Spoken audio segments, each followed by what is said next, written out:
అందరికీ నమస్కారం. జస్ట్ ఇంతకుముందే పెట్టాం కదా, బంగారు ధరలు పడిపోతాయని.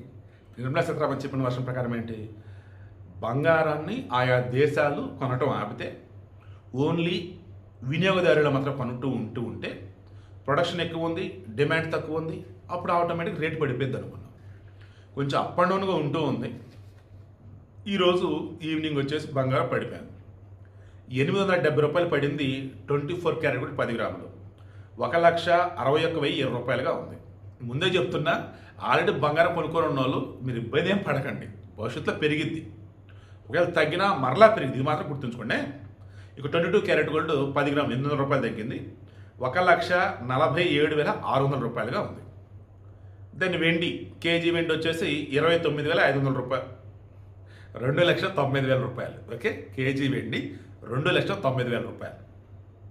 నెక్స్ట్ 18 క్యారెట్ గోల్డ్ బంగారం 650 రూపాయలు తగ్గింది, 1,20,770 రూపాయలుగా ఉంది. ఇక ప్లాటినం వచ్చేసి ఈవినింగ్ ఏం చేంజ్ రాలేదు, మార్నింగ్ పెరిగింది కదా, 1,610 రూపాయలు ఏమో పెరిగింది, 66,800 రూపాయలు ప్లాటినం 10 గ్రాముల ధర.